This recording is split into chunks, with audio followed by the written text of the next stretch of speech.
Assalamualaikum warahmatullahi wabarakatuh. Apa kabar anak-anak kelas 11? Stay at home, tetap di rumah aja dan tetap jaga kesehatan. Oke. Sebelum kita mulai pelajaran hari ini, alangkah baiknya kita berdoa terlebih dahulu. Bismillahirrahmanirrahim. Rabbi zidni ilma warzuqni fahma, atau boleh sesuai dengan keyakinan masing-masing. Dan untuk mempelajari bab selanjutnya, kita buka dengan bacaan basmalah. Bismillahirrahmanirrahim. Nah, untuk pelajaran bab pertama ini, kita akan mempelajari yang namanya pendapatan nasional. Ini kelas 11 untuk pertemuan pertama. Di bab ini sendiri akan dibagi menjadi dua karena materinya panjang. Nah, seperti kalian tahu, di bab ini kita akan menghitung, tapi tenang aja, hitung-hitungannya nggak susah ya, apalagi untuk anak IPA ya kecil lah, katanya sih begitu. Nah, yang seru itu sebenarnya dalam belajar ekonomi itu adalah harapannya ya. Kalau harapannya ibu sih, ibu tidak terlalu berharap nilai UAS kalian bagus, asal tahu aja, semua guru tahu, anak-anak pasti mencontek. Yang ibu harapkan dengan belajar ini, wawasan kalian bertambah. Kalau kita belajar ekonomi itu kita pasti belajar sebuah negara. Nah, khususnya di bab ini kita bicara mengenai yang namanya pendapatan nasional.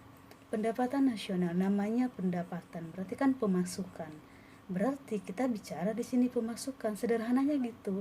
Cuma dia jadi kompleks karena kita bicara pemasukan sebuah negara yang besar, Indonesia. Indonesia pemasukannya itu dari mana sih? Nah, kalian jadi tahu nanti. Kita langsung aja cek videonya ya. Nah, peta konsep kali ini, yang pertama kita akan belajar apa pengertian pendapatan nasional. Jadi setelah belajar ini kalian jadi tahu, oh ternyata pendapatan nasional itu ini toh gitu. Jadi tahu. Itu yang lebih penting. Yang kedua, komponen pendapatan nasional. Nanti ada komponen apa aja. Komponen itu seperti misalkan tubuh kita itu komponennya ada tangan, ada kepala, ada hidung, itu komponennya. Jadi nanti pendapatan nasional itu juga ada komponen di dalamnya. Yang ketiga, itu kita peta konsep selanjutnya itu adalah metode perhitungan pendapatan nasional. Jadi nanti gimana sih cara menghitung pendapatan nasional? Kalau misalkan kalian pernah dengar di berita nih, pendapatan nasional Indonesia 2020 minus sebesar 5%. Nah, pemerintah tahu dari mana sih itu? Kok bisa sih menghitungnya? Nah, seperti itu ya. Ini tujuan pembelajarannya, diharapkan setelah mempelajari bab ini kalian bisa memahami pengertian pendapatan nasional dan apa manfaat belajar dari pendapatan nasional. Jadi manfaatnya apa buat kalian pribadi dan juga buat masyarakat tentunya. Nah, mendeskripsikan komponen pendapatan nasional. Mendeskripsikan itu menggambarkan. Jadi kalian bisa menggambar. Ketika ditanya, tahu nggak apa tuh komponen pendapatan nasional? Oh, saya tahu. Ini. Saya sudah belajar sama Bu Rizky. Kira-kira begitu ya. Nah, yang ketiga, mendeskripsikan pendapatan per kapita dan bagaimana cara menghitungnya. Apa tuh per kapita? Semacam makanan kah, minuman kah? Nah, nanti aja kita belajar, tenang ya. Terus tujuan selanjutnya adalah mendeskripsikan metode dalam perhitungan pendapatan nasional. Jadi ada nanti 3 metode. Nah, tiga-tiganya ini mudah aja, hanya tambah-tambah, tenang. Tidak ada bagi, tidak ada rumus seperti di dalam rumitnya matematika. Ekonomi itu hanya tambah, kurang, bagi, gitu aja. Nah, itu tujuan pembelajaran untuk bab ini. Oke, langsung aja kita lihat apa sih pengertian pendapatan nasional. Kalau bicara pendapatan nasional, kira-kira yang tergambar di bayangan kalian itu apa sih gitu. Nah, kalau selama ini nggak tahu Bu, saya setelah belajar ini harapannya jadi ada yang muncul. Apa tuh pendapatan nasional? Ini merupakan indikator keberhasilan ekonomi suatu negara. Kalian pengen tahu nih, negara Malaysia itu berhasil nggak sih? Oh, cara mudah ngeceknya itu adalah cek pendapatan nasionalnya. Sederhananya gini aja, kalau kita pengen tahu nih keluarga seseorang itu atau teman kita itu misalkan dia orang kaya nggak sih, dia ini nggak sih gitu kan. Kita pasti lihat dari pendapatan orang tuanya, sederhananya begitu. Kalau kita pengen tahu keadaan keluarga teman itu, pasti nanya kok orang tuanya kerja di mana, gajinya kira-kira berapa, kurang lebih pasti seperti itu kan. Tapi kan nggak sopan ya nanya gaji orang tua teman ya, tapi ya tuh skip. Nah, intinya kalau kita ingin mencari indikator keberhasilan sebuah negara, maka kita harus cek pendapatan nasionalnya. Nah, bagaimana cara ngeceknya? Dilihat dari definisi berikut ini. Menurut Raharja dan Manurung, jangan tanya ibu siapa tuh ya, ibu juga nggak tahu. Intinya, pendapatan nasional itu menurut dia adalah barang dan jasa akhir berdasarkan harga pasar. Abaikan kalau tidak paham. Intinya, pendapatan nasional menurut si Raharja ini adalah barang dan jasa yang dihasilkan Indonesia. Apa maksudnya Bu? Misalkan sederhananya aja nih, kelapa sawit yang dihasilkan Indonesia tahun ini tuh berapa? Emang bisa dihitung Bu? Itulah canggihnya teknologi ya, bisa dihitung. Jasa misalkan, jasa Gojek itu berapa sih ininya tingkatannya persenannya dalam tahun 2020 ini dibandingkan 2019 itu berapa?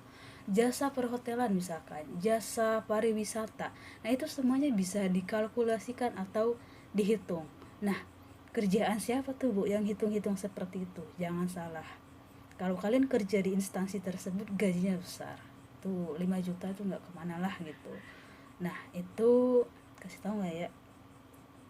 Oke, tugas kalian aja ngeceknya ya. Siapa yang apa tuh? Tugas siapa yang menghitung pendapatan nasional, instansinya itu nanti aja. Oke. Yang ketiga, menurut Sadono Sukirno, menurut dia PDB itu adalah barang dan jasa dalam suatu negara yang diproduksi oleh faktor-faktor produksi milik warga negara tersebut dan negara asing. Ada nih misalkan kalau kalian tahu Toyota itu kan perusahaan asing ya, tapi ada di Indonesia. Nah, produksi mereka yang mereka hasilkan nih mobil, motor per tahunnya itu juga masuk dalam perhitungan Indonesia nanti. Nah, itulah kenapa Pak siapa tuh, kalau ada yang tahu, Pak Luhut ya, yang suka nonton berita pasti kenal. Itulah kenapa Pak Luhut itu bersih tegas bahwa dia ingin orang luar negeri itu datang ke Indonesia sebagai tenaga kerja. Wallahu a'lam ya, kita nggak ngebahas itu. Intinya kalau memang ada orang asing bekerja di Indonesia, itu juga masuk dalam perhitungan PDB Indonesia. PDB itu apa Bu? PDB itu sederhananya barang jasa yang dihasilkan negara tersebut. Itu. Nah, terus terakhir ini menurut Jerry Menkyu, pendapatan nasional itu adalah kenaikan GDP real suatu negara pada waktu tertentu. Nah, kalau si Jerry Menkyu ini lebih melihatnya itu kenaikannya, kenaikan barang dan jasanya pada tahun tertentu. Itu biasanya menghitung pendapatan nasional itu tuh per 1 tahun. Jadi pendapatan nasional Indonesia tahun 2019 berapa? 2020 tuh berapa? Atau kalau Indonesia itu per kuartal. Sederhananya kalau ditanya apa pendapatan nasional, adalah barang dan jasa yang dihasilkan oleh negara tersebut dalam periode 1 tahun. Itu oke, dicatat ya. Nah, next kita lihat apa sih Bu manfaatnya untuk menghitung pendapatan nasional ini atau belajar manfaat pendapatan nasional. Manfaatnya adalah yang pertama, kalian jadi tahu indikator keberhasilan kegiatan ekonomi. Asal kalian tahu, ini informasi buat kalian. Singapura satu-satunya negara, bukan satu-satunya ya, yang menjadi negara kecil, negara maju di Asia. Ini gara-gara virus corona ini resesi. Resesi itu ekonominya terjun. Gimana sih orang terjun? Jatuh sejatuh-jatuhnya. Jadi kalau misalkan pemerintahannya tidak sigap dalam menangani itu, bisa terjadi yang namanya krisis moneter, kemiskinan di mana-mana. Kenapa Bu Singapura bisa seperti itu? Nah, asal kalian tahu Singapura itu nggak punya tanah, tidak punya sumber daya alam. Jadi selama ini ekonomi mereka itu ditopang oleh pariwisata, ekspor, ya kan, pelabuhan. Nah, kita lihat tiga ini transportasi paling terpengaruh dengan adanya corona ini. Jadi perekonomian mereka itu bisa dikatakan 80% itu stop gara-gara adanya corona ini. Jadi kita bisa melihat indikator atau tolak ukur berhasil nggak sih negara itu hanya dari melihat pendapatan nasionalnya. Jadi itu manfaat pendapatan nasional. Terus yang kedua, mengukur tingkat kemakmuran suatu negara. Indonesia pendapatannya segini, Malaysia segini. Nah, mana yang paling makmur? Jadi bisa melihat dari pendapatan nasional itu. Yang ketiga, untuk mengetahui kemajuan perekonomian suatu negara tersebut. Kalau pendapatan Indonesia masih di bawah standar, bisa dikatakan berarti kemajuan ekonominya juga tidak tidak pesat gitulah. Jadi bisa kita lihat dari pendapatan nasionalnya. Yang keempat, ini bisa membantu pemerintah merumuskan kebijakan ekonomi. Jadi seperti kondisi corona seperti ini, pemerintah tuh harus hati-hati dalam membuat kebijakan. Kalau seperti ini apa yang dilakukan? Seperti kebijakan yang terbaru. Nah, ini kan informasi juga buat kalian. Ibu tahu anak-anak sekarang tuh paling malas baca berita. Paling senangnya lihat TikTok ya. Ya kan? Siapa sih ini generasi TikTok nih? Nah, mereka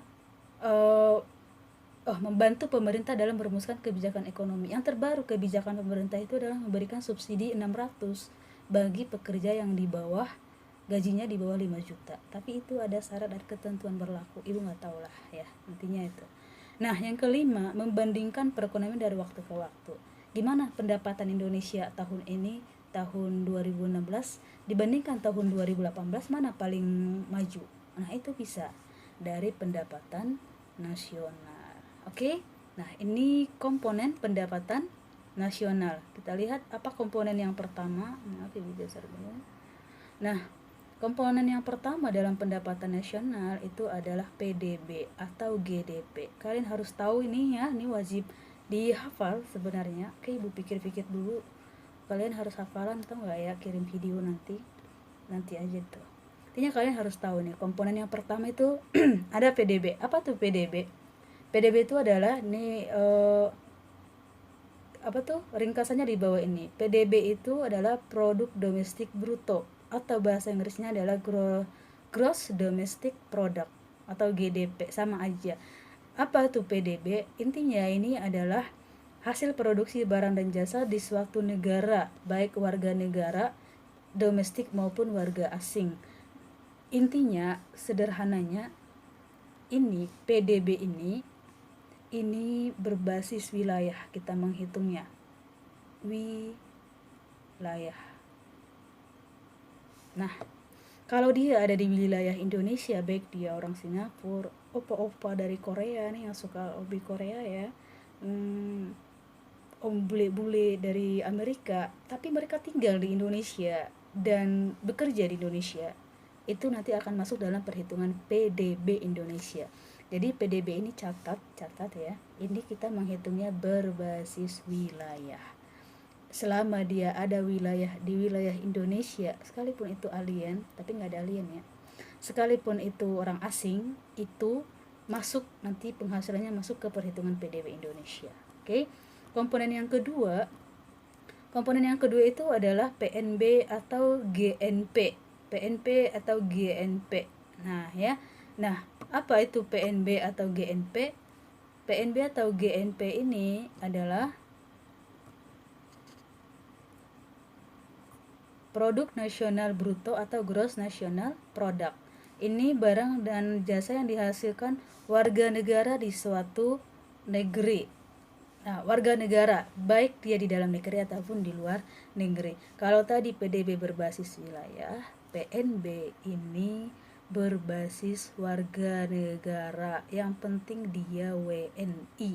Baik misalkan si Jono orang Indonesia, mau dia tinggal dimanapun, misalkan dia tinggal di Zimbabwe misalnya ya, dia tinggal di Zimbabwe tapi dia WNI, dia tercatat sebagai WNI. Nah, penghasilan dia di Zimbabwe itu tetap masuk dalam perhitungan PNB. Jadi ingat, kalau PDB tadi basis wilayah, PNB itu berbasis warga negara Indonesia. Rumusnya ada. Untuk mencari PNB ini berarti kita tambahkan nanti, di sini nggak ada ya. Nah, rumus PNB nanti akan Ibu foto, ini rumus lengkapnya, di sini belum ada Ibu ya. Nah, di sini ada PNN atau NNP, produk nasional neto atau net national product. Ini adalah hasil pengurangan PNB dikurangi penyusutan. Jadi ini sebuah rumus sebenarnya. Tadi PNB kok nggak ada rumusnya Bu? Ada sebenarnya. Jadi PNB yang kita ambil itu adalah WNI aja dikurangi WNA. Intinya itu kalau untuk PNB. Untuk PNN kita kurangi dengan penyusutan. Jadi rumus PNN, produk nasional neto, itu sama dengan PNB dikurangi penyusutan. Penyusutan nanti angkanya sudah ada dalam soal. Nanti akan ada contoh soalnya ya. Intinya kalian hafalin rumusnya. Yang keempat adalah pendapatan nasional atau NI. NI itu adalah singkatan dari national income. Apa tuh national income? Rumusnya PNN tadi kan, ini PNN nih sudah dapat nih angkanya. Angkanya itu kita kurangi dengan pajak tidak langsung. PTL itu adalah pajak tidak langsung. Jadi ini rumusnya, pajak tidak langsung. Ya. Oke. Next. Yang kelima itu adalah PP, pendapatan perseorangan atau PI, bahasa Inggrisnya PI, personal income. Nah, personal income, rumusnya apa personal income? Kita cek, berarti PN, ini kan tadi sudah ada ketemu PN atau NI, ditambah transfer payment dikurangi ID, IA, IS, PP. Apa sih itu? Ntar Ibu tulis deh yang rumus yang bagusnya ya, biar lebih jelas. Ini kan dalam PowerPoint ya. Yang terakhir itu ada PD, pendapatan disposable atau disposable income. Apa disposable income ini? Sederhananya PP yang sebelumnya pendapatan perseorangan, pendapatan perseorangan dikurangi dengan pajak langsung.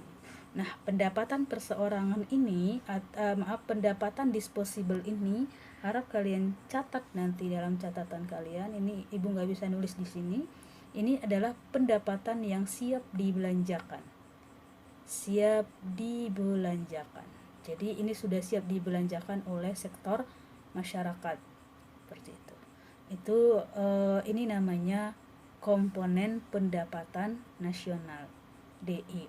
Jadi ada berapa tuh? 1, 2, 3, 4, 5, 6. Ada 6 komponen. 1 PDB. Ini 1 PDB, 2 PNB, 3 PNN, 4 PN, 5 PP, 6 PD. Ini sebenarnya harus kalian hafalin rumusnya satu per satu. Ini sebenarnya nggak susah menghafalinya kan rumusnya dikit ya. Nantilah ya kita pikirkan ke sana. Intinya kalian harus tahu rumusnya ini untuk menjawab soalnya. Oke, tapi ada cara cepat menjawab soalnya, nanti Bu ajarkan. Jadi tenang aja, intinya kalian harus tahu ada 1, 2, 3, 4, 5, 6 yang namanya komponen pendapatan nasional. Oke, next. Nah, ini adalah perbedaan PDB nominal dengan PDB real. Apa tuh sih Bu PDB? PDB itu tadi seperti Ibu jelaskan, ini adalah barang dan jasa yang dihasilkan suatu negara di dalam tahun tertentu, barang dan jasa. Jadi ada nanti yang namanya PDB real, ada PDB nominal. Dia hilang ya. Oke. Nah, ada PDB nominal versus PDB real. Jadi ada perbedaannya. Bedanya apa? Kita cek. PDB nominal, nah ini sudah ada pengertiannya. Nah, ini rumus PNB tadi. PDB nominal itu produksi barang dan jasa yang dinilai berdasarkan tingkat harga berlaku atau harga pasar. PDB nominal dipengaruhi oleh faktor harga atau inflasi. Sederhananya, kalau PDB nominal ini buat di sini, dia menghitung, misalkan ditanya berapa sih PDB Indonesia, misalkan PDB Indonesia itu 2016 itu berapa. Jadi kalau ditanya 2016, dia hanya menghitung 2016 aja, itu PDB nominal. Jadi harga yang berlaku di 2016 itulah yang dihitungnya. Nanti itu berbeda dengan yang namanya PDB real. Oke, ini PDB real. Kalau PDB real ini kan produksi barang dan jasa yang dinilai berdasarkan tingkat harga tahun dasar atau harga konstan. PDB real ini tidak dipengaruhi oleh faktor harga. Sederhananya, kalau PDB real kita ingin menghitung nih PDB 2016. Lihat perbedaannya ya. Maaf, jadi seperti angka 6 ya. 2016. Tadi kalau nominal, kalau ditanya 2016 dia hanya menghitung 2016. Tapi kalau PDB real dia membuat perbandingannya dengan misalkan 2015 dibandingkan. Itu aja bedanya. Jadi ada perbandingannya. PDB nominal dia hanya menghitung barang dan jasa di tahun tersebut. PDB real dia cari perbandingan tahun-tahun sebelumnya yang paling konstan harganya. Kenapa seperti itu, Bu? Nah, ini biasanya dia untuk menghindari faktor yang namanya faktor inflasi. Inflasi. Apa tuh inflasi? Kenaikan harga. Jadi ibarat sebuah keranjang. Ini ada 2 keranjang nih. Coba Ibu gambar ya, bisa nggak ya kira-kira ya? Ini ada 2 buah keranjang. Nah, ini di keranjang ini ada isinya buah. Oke, anggap aja lah ini buah ya, buah yang keriting. Nah, yang satu buahnya itu terlihat penuh sampai ke atas gitu kan. Ini PDB nominal nih, terlihat banyak buahnya, tapi kita nggak tahu di bawahnya ternyata ada buah yang busuk. Kelihatan banyak tapi di bawahnya itu ada buah yang nggak baik. Sementara kalau PDB real terlihat sedikit tapi itu memang sudah bagus dia. Jadi memperlihatkan keadaan yang memang sebenarnya karena dia sudah menghilangkan faktor inflasinya. Jadi kalau ditanya negara biasanya pakai yang mana, Bu? Pakai PDB real. Cara menghitungnya gimana? Itu kita nggak pelajari. Jadi di sini kalian cukup tahu bedanya PDB nominal dengan PDB real. Seperti itu. Oke, next. Nah, ini ada soal. Silakan kalian catat soalnya dan nanti kirim jawabannya di GCR aja, nanti Kak Ibu buat ininya ya. Soal pertama silahkan dibaca, soal kedua nanti kalian stop aja videonya dan dicatat soalnya atau dibaca. Ini ada 4 soal buat latihan. Oke, nanti coba diulang-ulang videonya untuk penjelasannya dan dijawab soalnya seperti itu. Nah, untuk pertemuan pertama ini cukup sampai di sini. Intinya singkat. Intinya tadi apa? Kalian paham apa itu pendapatan nasional? Kalian tahu ada tadi 6 komponen pendapatan nasional. Terus kalian tahu apa perbedaan PDB nominal versus PDB real. Kalian tahu apa itu PDB. Jadi seperti itu. Cukup itu dulu. Jadi kita pelan-pelan aja, nggak usah ngegas, santai. Yang penting kalian sederhananya kalian sudah memahami di bab pertama itu apa itu pendapatan nasional. Oke, jadi Ibu rasa sampai di sini kita sudahi dengan alhamdulillahirabbil alamin. Jika ada pertanyaan silahkan, Ibu sangat welcome dengan pertanyaan, apalagi kritik dan saran silahkan aja ya, nggak perlu malu-malu atau takut-takut. Kita tutup dengan baca kafaratul majelis, tahu dengan kepercayaan masing-masing. Subhanakallahumma bihamdika asyhadu an la ilaha illa anta astaghfiruka wa atubu ilaik. Assalamualaikum warahmatullahi wabarakatuh. Sampai ketemu di video selanjutnya. Oke, terima kasih.